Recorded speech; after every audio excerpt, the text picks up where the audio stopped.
Hello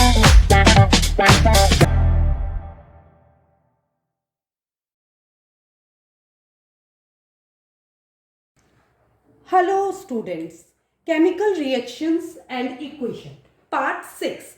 तो आज हम पढ़ेंगे केमिकल रिएक्शन की third type, that is called displacement reaction.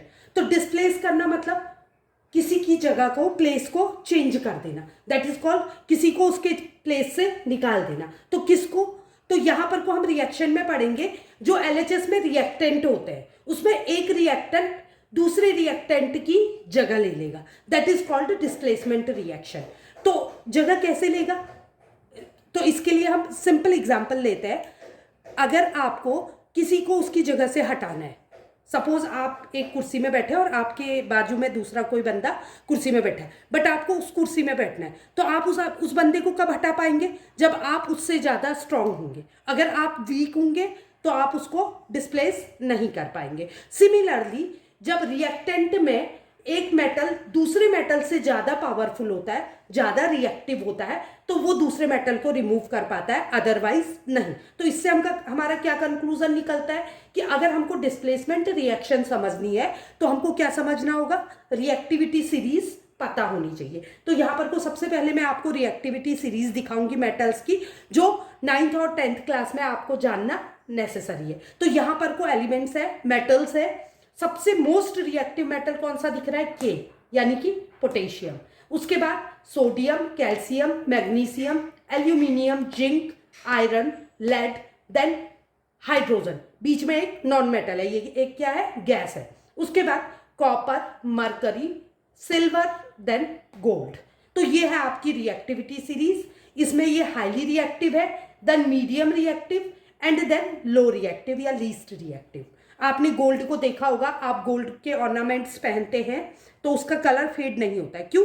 क्योंकि वो लीस्ट रिएक्टिव है, वो अपने चारों ओर प्रेजेंट जो सब्सटेंसेस रहते हैं या एलिमेंट्स रहते हैं उनसे रिएक्शन नहीं करते, इसलिए इनको लीस्ट रिएक्टिव कहते हैं। तो अब मैं इसमें भी आपको पहले यहां तक याद करने की ट्रिक बताती हूँ, हाइड्रोजन तक। कैसे?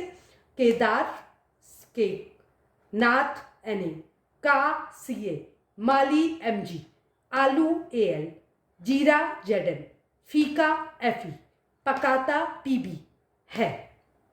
तो केदारनाथ का माली आलू, जीरा, फीका, पकाता है। यहां तक तो आपको याद हो गई रिएक्टिविटी सीरीज। अब यहां पर को आप थोड़ा सा लर्न कर लीजिए किनको? इन मेटल्स के नाम को। कॉपर, देन ये क्या है? Hg क्या होता है? मरकरी, देन Ag क्या होता है? Silver, then gold. तो कॉपर, मरकरी, सिल्वर, गोल्ड। तो आई होप आपको रिएक्टिविटी सीरीज याद हो गई। तो अब क्या होगा? मैं एक एग्जाम्पल से आपको समझाती हूँ जो कि आपकी एनसीईआरटी बुक में है। हम क्या ले लेंगे? ले लेते हैं टेस्ट ट्यूब, और टेस्ट ट्यूब में ले लेते हैं कॉपर सल्फेट का सॉल्यूशन। कॉपर सल्फेट कैसा कलर होता है? कॉपर सल्फेट का ब्लू कलर। कलर क्या होता है? ब्लू। आप कलर्स की भी मैंने पहले भी बताया था आपको, अलग से एक नोट्स बना लीजिए, ठीक है? Copper sulphate solution. अब मैंने इसमें इमर्स कर दी एक आयरन नेल। तो आयरन नेल क्या हो गई? Fe, एक और मेटल हो गया। अब इन दोनों को जब मैंने डिप किया, दोनों का, तो मैं इसकी रिएक्शन लिखूंगी तो क्या? आयरन नेल डिप की किसमें? सॉलिड है आयरन नेल, प्लस डिप की कॉपर सल्फेट सॉल्यूशन में,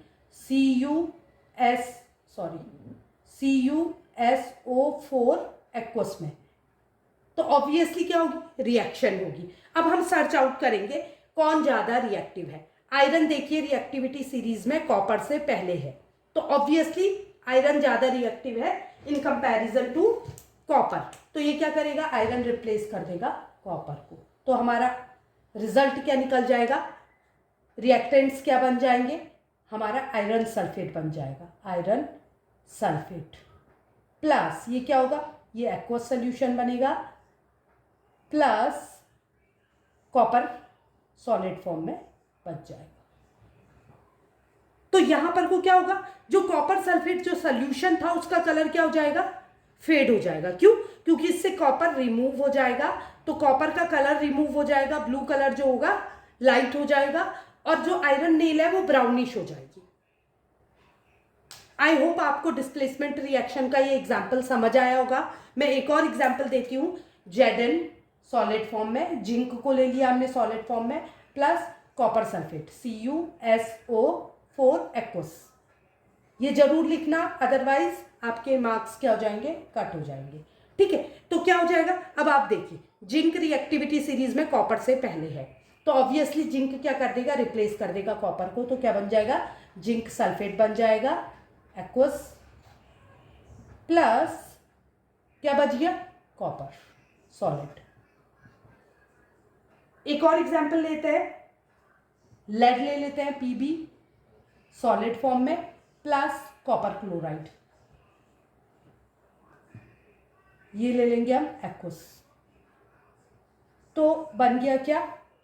अब आप फिर से देखिए, lead is more reactive than copper, पहले आता है रिएक्टिविटी सीरीज में, तो बन जाएगा lead chloride PbCl2 aqueous, plus क्या बचा, कॉपर सॉलिड फॉर्म में, तो ये हो गए, कॉपर हो गया हमारा सॉलिड फॉर्म में।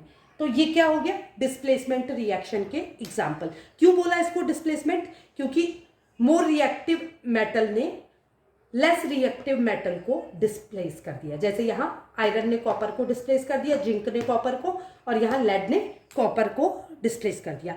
आई होप आपको डिस्प्लेसमेंट रिएक्शन क्लियर समझ आई होगी। नेक्स्ट वीडियो में हम डबल डिस्प्लेसमेंट रिएक्शन पढ़ेंगे। अगर वीडियो पसंद आया तो लाइक, सब्सक्राइब और शेयर करें। Thank you.